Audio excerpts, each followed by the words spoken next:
João capítulo 2.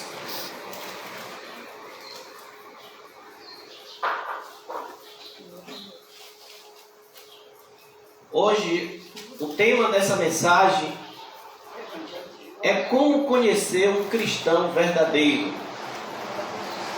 Primeira carta de João.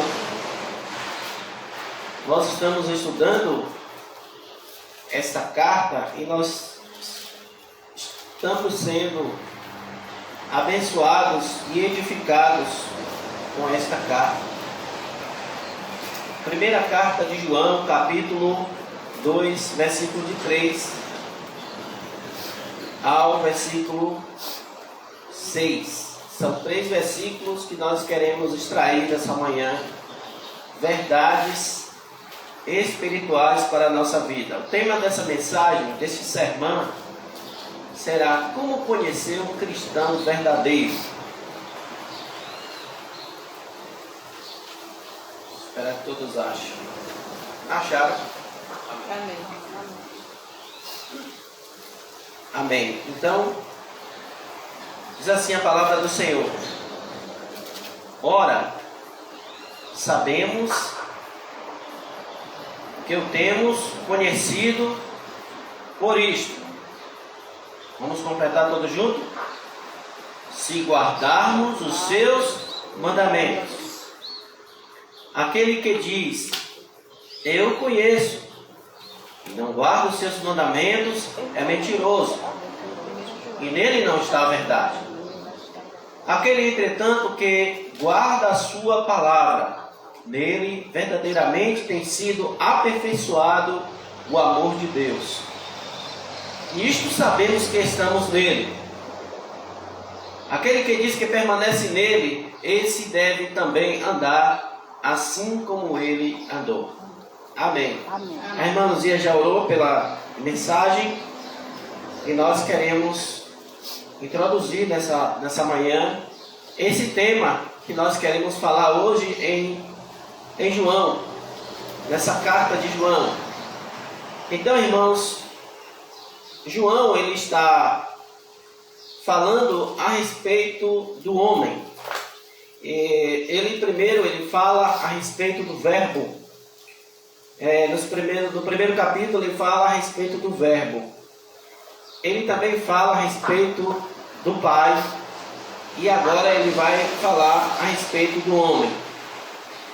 A respeito do homem. Nós sabemos, irmãos, que João ele identifica nesta carta, nesse texto em apreço que nós estamos estudando, o cristão que não é verdadeiro, um cristão falso. Um cristão falso, ele identifica, e nós o identificamos. Primeiro, um cristão falso é aquele cristão que ele, no versículo, ele engana no versículo 6, ele engana os outros em relação ao pecado. Ele diz assim: se dissermos que mantemos comunhão com ele e andamos nas trevas, mentimos e não praticamos a verdade. Ele está identificando aqui um falso cristão, que diz que tem comunhão com Deus, mas anda nas trevas. Então ele ensina aos outros o erro. Ele ensina o erro. Quantas pessoas se acham, irmãos, que não tem pecado? Quantas pessoas que se acham além dos outros seres humanos, que está acima dos outros seres humanos, porque foram iluminados, foram santificados, mas não entendem nem o que é santificação. Meus amados irmãos, também ele identifica, dizendo que, no versículo 8, é isso que eu estou falando, do capítulo 1, versículo 8, se dissermos que não temos pecado nenhum, a nós mesmos nos enganamos. Um falso cristão é identificado com o engano de si mesmo. Ele engana a si mesmo dizendo que não tem pecado. É isso que eu estou falando. Quantas pessoas dizem que são separadas, são separadas no sentido de que ela é melhor do que os outros. E o cristão ele é separado para viver em santidade progressiva. A santidade progressiva se dá pela... Ele já foi separado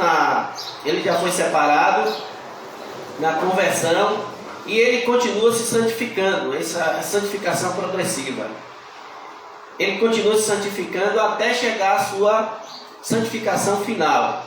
Então, a santificação posicional é a santificação no dia da conversão, foi separado. Depois, a santificação progressiva, que é a santificação que se dá nesse momento que nós estamos sendo aperfeiçoados por Deus, sendo por Ele trabalhado.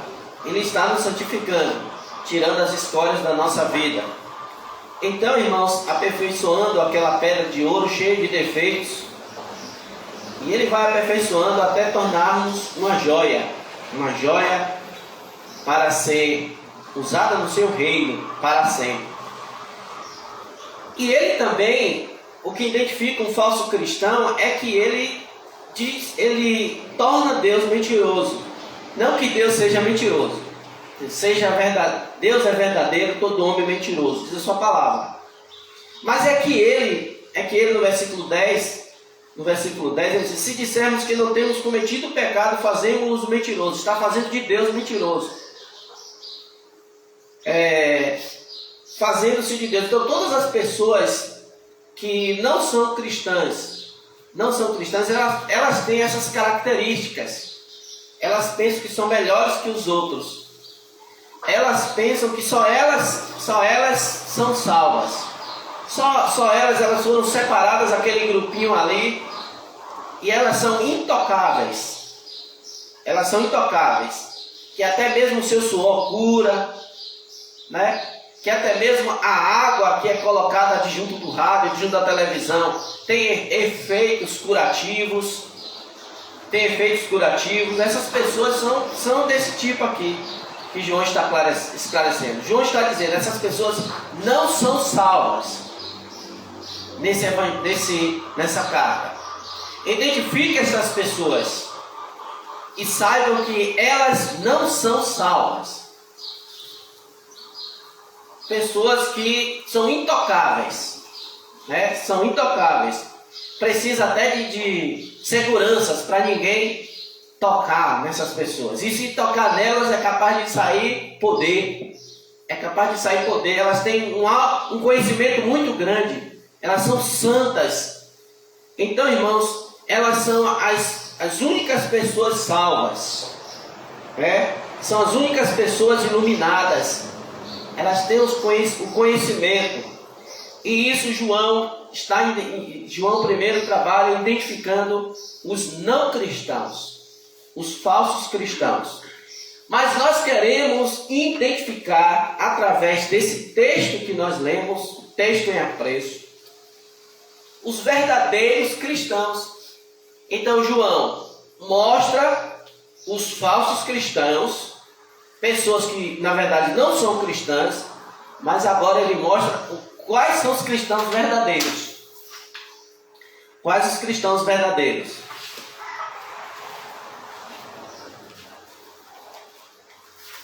Obrigado, meu irmão. Então, quais são os cristãos verdadeiros? Como é conhecido os cristãos verdadeiros? Através desta carta. Primeiro, os cristãos verdadeiros, eles são conhecidos por algumas provas. Primeiro é a prova doutrinária.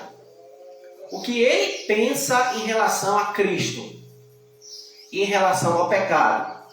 Por exemplo, estivemos na casa da irmã Rosa, visitando na casa da irmã Rosa. Depois do culto na casa da irmã Laura, na quarta-feira. Quinta-feira estivemos na casa da irmã Rosa. E o que a irmã Rosa falou, ela disse: nós somos pecadores. Isso é fruto de estudo bíblico que ela aprendeu. Que nós somos pecadores. Se dissermos que não temos pecado, a nós mesmos nos enganamos. Então nós somos pecadores. E João vai trabalhar isso na vida dos cristãos em relação ao pecado da seguinte forma: que nós temos um advogado no céu, chamado no grego de Paracletos, que significa alguém que está ao lado, alguém que está para nos ajudar, nos socorrer, advogar por nós. E esse advogado, ele também intercede por nós, ele está intercedendo por nós e ele advoga por nós. João, ele em relação ao pecado, ele quer mostrar aos cristãos, quer mostrar à igreja que não é para pecar. Mas se todavia, irmãos, pecarmos, ou seja, não estamos isentos do pecado, se nós pecamos porque nós somos pecadores, aí eu vou fazer uma pergunta agora. Somos pecadores, pecamos porque somos pecadores, ou somos pecadores porque pecamos? Segunda opção. Hã? Segunda opção. A segunda opção, somos pecadores porque pecamos? Isso. Essa pergunta é um pouco complicada. Pecamos porque somos pecadores, a irmã Cláudia fica com a segunda opção. Pecamos porque somos pecadores, ou somos pecadores porque pecamos? Pecamos porque somos pecadores. Hã? Primeiro. Duas opções tivemos aí. A irmã Cláudia ficou com a segunda, a irmã Luzia ficou com a primeira. Agora também tem que responder. Todos? Todos. Ficaram calados. O que eu posso fazer? Olha aí, vocês aí. Pecamos porque somos pecadores, ou somos pecadores porque pecamos? Respondam. A segunda opção. A irmã Cláudia achou mais alguém aí para ficar com ela. O irmão Israel. E os outros ficaram sem opinar. Na verdade, a primeira opção. Se a irmã Luzia achou mais uma. Tá empate. Empatou. E agora, quem vai desempatar? Dona Rosa. A irmã Rosa vai desempatar? Vai. Tem que empatar, todo mundo aqui tem que participar. Mas nós pecamos porque já somos Não, pecadores. deu uma vez. Irmã Luzia ganhou mais um voto aí. Pronto. 3-2. Filho do pecado. Agora as irmã Irene explique. A primeira opção, como eu havia falado, está certa. Nós pecamos porque já somos pecadores. Nós já nascemos no pecado.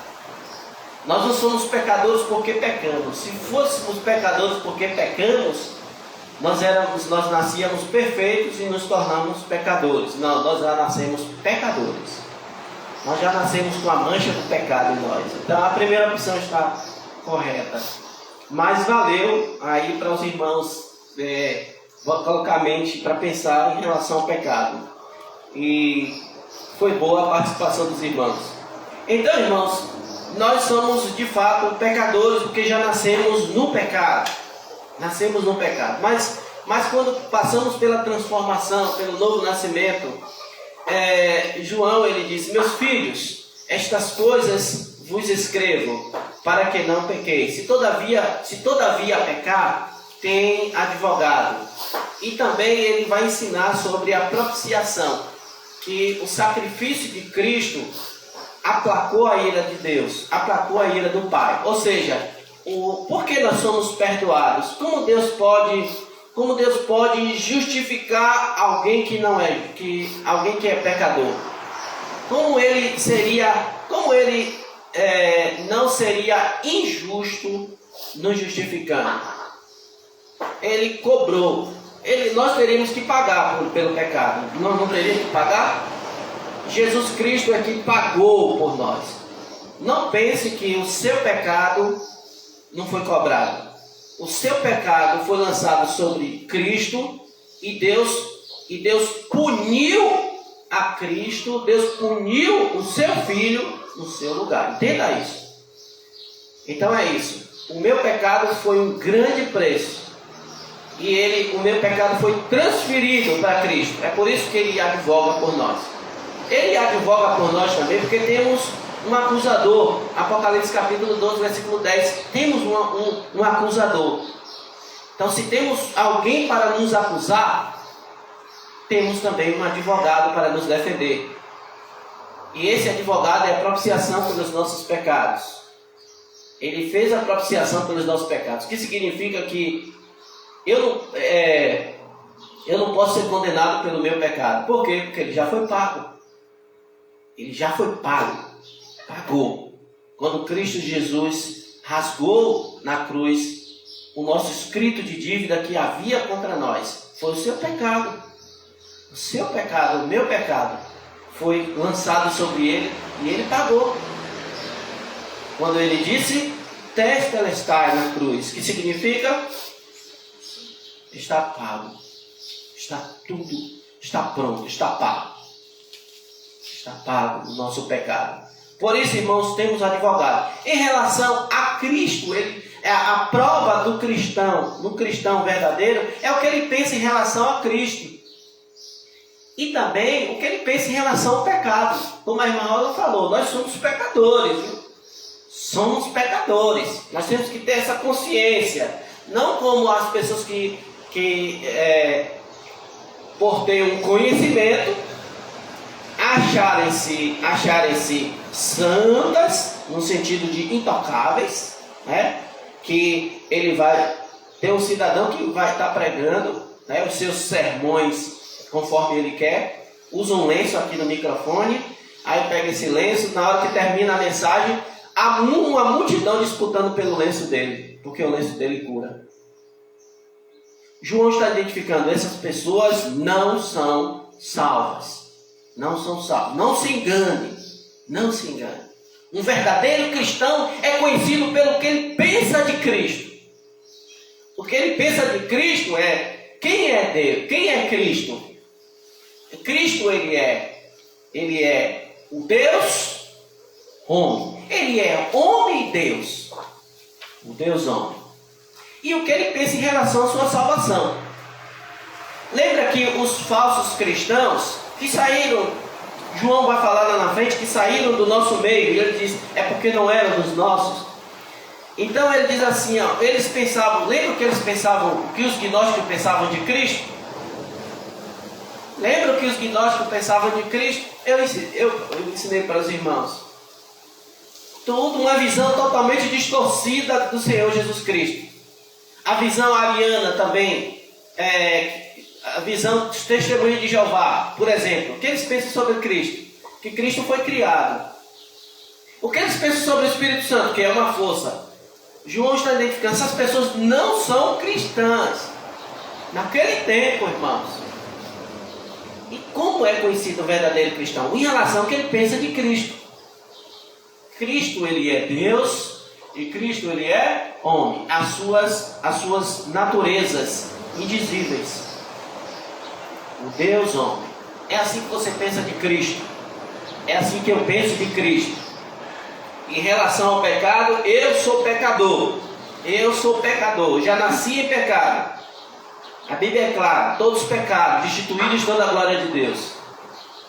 Né? Então, em relação ao pecador, eu sei que eu sou pecador, mas porém eu tenho um advogado. Porém ele pagou o preço do meu pecado. É por isso que você pode declarar que é salvo. E outra coisa que eu quero dizer em relação ao pecado, para nós entrarmos no assunto, que eu quero extrair 4 pontos nesse assunto. O primeiro ponto, a outra coisa também, é que João quer esclarecer aqui, é que o pecado também não tira a nossa salvação. Depois que você aceitou a Cristo, se você pecar, não é para pecar, mas se pecar, João está ensinando, você não perde sua salvação, viu? Não perde não. Por que não perde? Você tem advogado. Você tem advogado, tem acusador, mas tem advogado. Você não perde salvação por causa de pecado. Entendeu? Um cristão caiu, pecou. Tá bom. Ele não deixou de ser servo de Deus. E a prova, João vai dar prova de quem é um verdadeiro cristão. Primeiro, a prova doutrinária. Segundo, em relação ao que ele pensa ao pecado. E nós queremos agora falar sobre o texto em apreço. O texto que nós temos aqui, que nós lemos, nós queremos comentar esse texto aqui, expor esse texto aqui, a partir do versículo 3. Irmãos, e também o que em relação, irmãos, à prova doutrinária e à prova moral. que identifica um verdadeiro cristão? A prova doutrinária. O que identifica um verdadeiro cristão? A prova moral. O que é a prova moral? Prova moral consiste na forma de como os cristãos obedecem aos seus mandamentos. Como os cristãos se comportam em relação aos mandamentos de Cristo.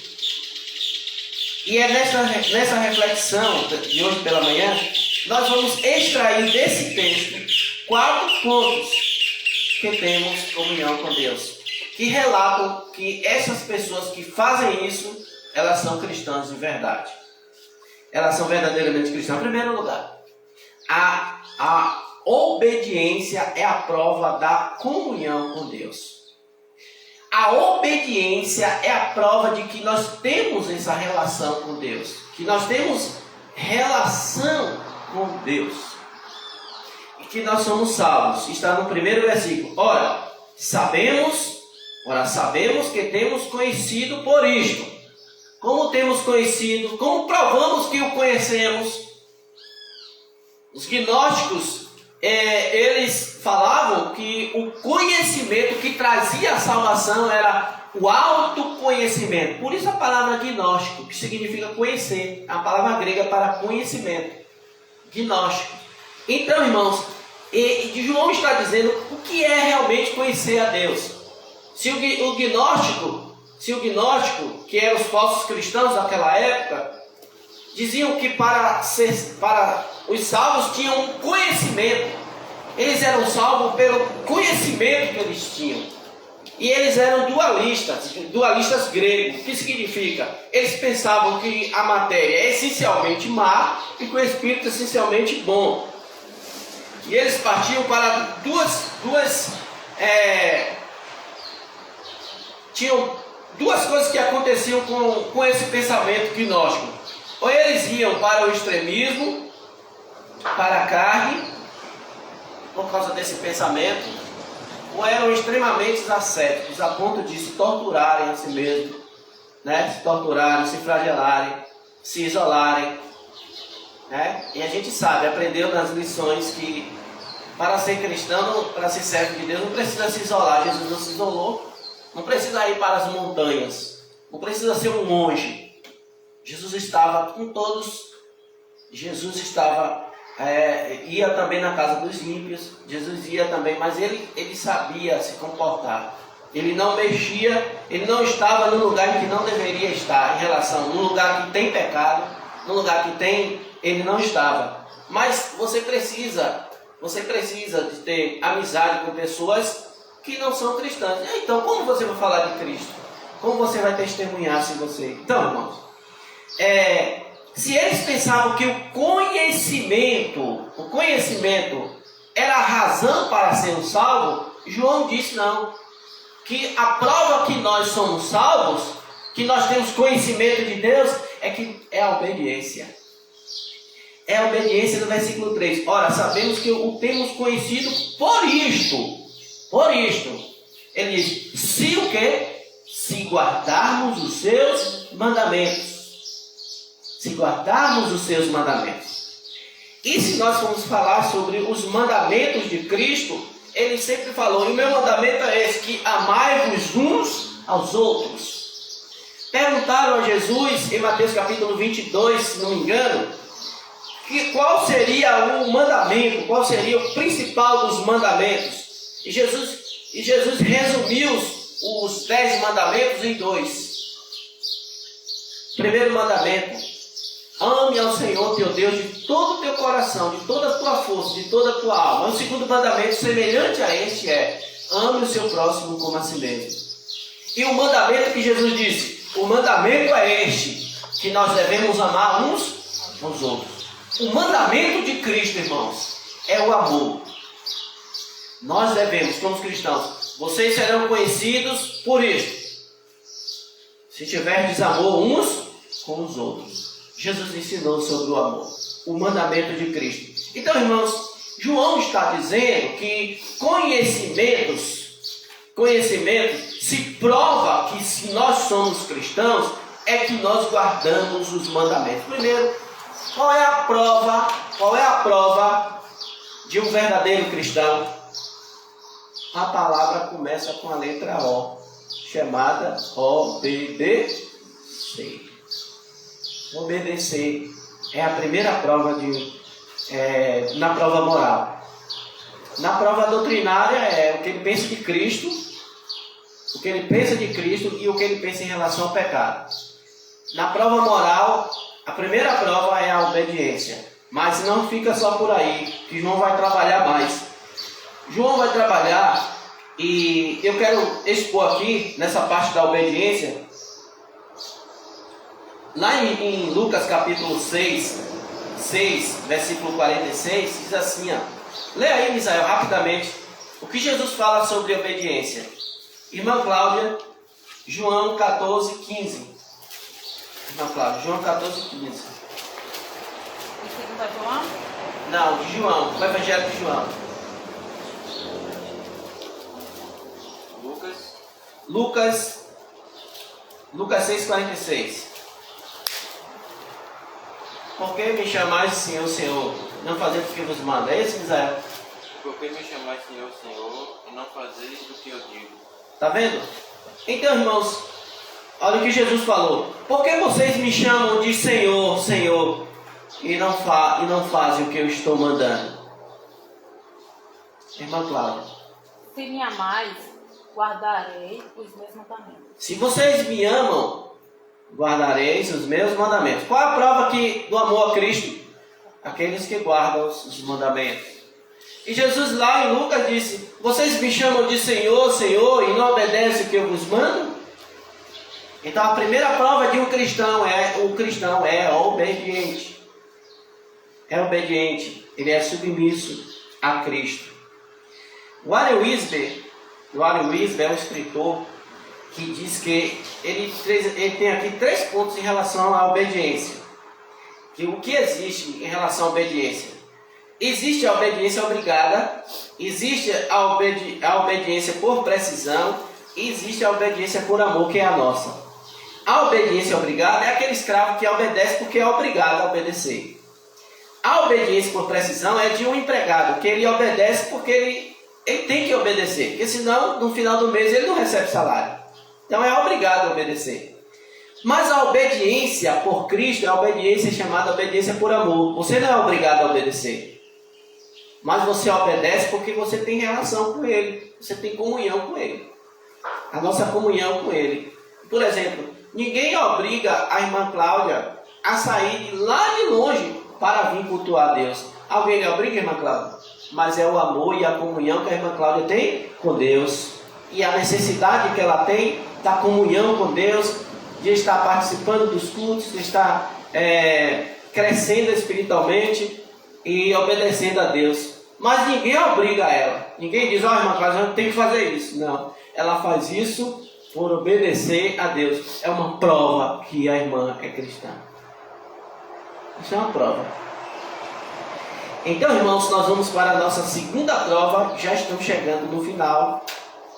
Mas essa segunda prova diz assim, ó, a inconsistência moral é a negação do conhecimento de Deus. Veja, a gente vai entender lendo. Essa inconsistência moral é a negação do conhecimento de Deus. É o versículo 4. Diz assim, ó, versículo 4. Aquele que diz: eu conheço e não guardo os seus mandamentos, tá vendo? Isso é o que? Inconsistência moral. Eu conheço, mas por aí não guardo. Isso é inconsistência moral. Os gnósticos falavam que conheciam, porém não guardavam os mandamentos. Quantas igrejas hoje dizem que conhecem a Deus, mas não guardam os mandamentos? Quantas espalhadas aí para tudo quanto é esquina? É tudo quanto é esquina. Eu conheço, mas não guarda. Então é inconsistência. Aquele que diz: eu conheço e não guarda os seus mandamentos, o que é? Mentiroso. E nele não está a verdade. E nele não está a verdade. Esta é a inconsistência. a inconsistência moral. A inconsistência moral não prova que ele é um cristão. Eu conheço, mas não obedece. Jesus disse: vocês me chamam de Senhor, Senhor, e não fazem o que eu mando? Então, é uma prova que não conhece. Mas, irmãos, em terceiro lugar, vamos para nosso terceiro ponto. A obediência à palavra é a prova que temos que Deus está em nós, e Deus em nós, nós em Deus e Deus em nós. A obediência à palavra está no versículo 5. A obediência à palavra é a prova que estamos em Deus e que Deus está em nós. Olha o versículo 5. Aquele, entretanto, que guarda a sua palavra. Qual é a prova que você é um cristão, que Deus está em nós, que Deus está em você e que nós estamos nele? Qual é a prova? Você guarda a palavra. Como diz o Salmo: escondi a tua palavra no meu coração, para não pecar contra ti. É aquele cristão que ouve a palavra e ele procura praticar. Ele procura ser real. Não é uma utopia a palavra, não é uma coisa irreal. Uma coisa que ele ouve e fica, não é abstrato. Abstrato é coisas irreais, né? É coisas irreais, coisas... Mas a palavra é uma coisa, é uma rocha, em que ele ouve e aquilo para ele ali, entendeu, irmãos? Ele é praticante na palavra, não somente ouvinte. Uma prova, a prova que nós estamos em Deus e que Deus está em nós, é a obediência à sua palavra. Aquele que diz, no versículo 5, aquele, entretanto, que guarda a sua palavra, nele verdadeiramente tem sido aperfeiçoado o amor de Deus. Está vendo? Quando é que nós estamos sendo aperfeiçoados no amor de Deus? Quando é que nós estamos sendo aperfeiçoados no amor de Deus? Quando estamos guardando a sua palavra. Escondi no meu coração a tua palavra, para não pecar contra ti. A palavra de Deus, irmãos, ela é de suma importância para a nossa vida. O cristão ouve a palavra, ele pega aquilo ali, olha que coisa maravilhosa, e aí vai marcando na sua Bíblia, vai ouvindo a palavra, e ele vai sendo aperfeiçoado no amor de Deus. É uma prova de que você é um cristão. É na palavra de Deus. Uma prova de que Deus habita em você através do Espírito Santo. E que você está ligado a Deus. É que a palavra de Deus, ela tem efeito em mim. E ela tem efeito em você. Em quarto e último lugar. Quarto lugar é que imitar a Cristo é uma prova de que permanecemos e estamos nele. O cristão é conhecido por imitar Cristo. Nós somos conformados à imagem de Deus, né? Porque todas as coisas cooperam para o nosso bem, do bem daqueles que amam a Deus, daqueles que foram chamados segundo o seu propósito. Se você olhar os versículos de Romanos 8, 30 e 28, algum 30, a partir do 30, vai ver que aquele propósito de Deus em permitir qualquer coisa em nossa vida, irmã Laura, é para que nós sejamos moldados o molde de Cristo. É para que cada dia você se torne uma pessoa melhor em relação à sua comunhão com Deus. Quarto e último lugar, como eu falei, imitar Cristo é a prova de que permanecemos nele. Versículo 6. Aquele que diz que permanece nele, esse deve também andar assim como ele andou. Quarta prova de um verdadeiro cristão. Um verdadeiro cristão imita quem? Tem cristãos que querem imitar pessoas do mundo. Cristãos que querem imitar pessoas do mundo, que acham bonito pessoas do mundo, né? Os blogueiros, como eles se vestem, como eles se comportam. O verdadeiro cristão só tem uma pessoa em mira que ele tem que imitar: Cristo. Existe um livro chamado No Seu Lugar, o que faria Jesus. No seu lugar, o que faria Jesus. Ou seja, ele está caminhando nas pisadas de Cristo. Porque Pedro diz que em tudo Cristo deixou o exemplo para que sigamos os seus passos. Para que sigamos os seus passos. O cristão tem essa mira. Senhor Jesus Cristo. E se o cristão olhar para o pastor da sua igreja? O que é que vai acontecer? Morte espiritual. E se o cristão ficar olhando para o seu irmão do lado? Você já viu aquela mensagem? Futuque seu irmão ao lado, diz isso. Mas não tem nada a ver, mas... Você já viu, irmão? Olha para o seu irmão do lado, fale isso com o seu irmão do lado, aperte a mão do seu irmão do lado. Misericórdia. Irmãos, nós temos um alvo. E esse alvo está lá na glória, nos esperando. O Senhor Jesus Cristo.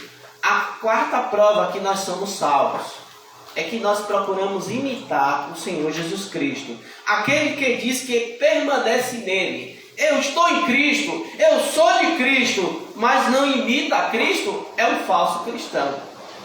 Os irmãos entenderam? Como João é bem enfático, bem claro, em identificar quem é e quem não é, é isso que ele está trazendo. Então, irmãos, eu quero encerrar com essa conclusão. Eu quero encerrar concluindo que é preciso imitar a Cristo. É preciso imitar. Eu encerro com essas palavras. É preciso imitar a Cristo. Por que é preciso imitar a Cristo, irmãos? Porque ele andou fazendo bem. Cristo andou fazendo bem. Ele andou no caminho da humildade. Ele andou na obediência e total submissão a Deus Pai. Ele andou no caminho excelente, que é o caminho do amor. Aliás, ele não só andou, mas ele é o próprio amor. Ele perdoou até mesmo, irmãos, os seus cruéis inimigos. E ele ensinou-nos também a perdoar os nossos inimigos, as pessoas que nos ofendem. Ele perdoou na sua vida, ele perdoou os seus inimigos. É preciso imitar a Cristo. É assim que devemos andar, irmãos. É assim que devemos andar. Uma vez que conhecer a Deus se desemboca em uma vida de obediência moral. Uma vida de obediência moral. Eu quero encerrar com o que diz John Stott. Quem é John Stott? John Stott foi um escritor. John Stott foi um teólogo que escreveu muitos livros comentando a palavra de Deus. O que ele disse em relação a isso foi: não podemos pretender permanecer nele, em Cristo, a menos que nos comportemos como Cristo. Não podemos pretender permanecer nele, em Cristo, a menos que nos comportemos como Cristo. No seu lugar, o que faria Jesus? No seu lugar, o que faria Jesus? Então, irmãos, estas são as provas de um verdadeiro cristão. E as provas de um falso cristão, já falei a vocês. Mas estas são as provas cabais, principais, que você conhece um servo de Deus. Que Deus nos abençoe. Amém. Amém?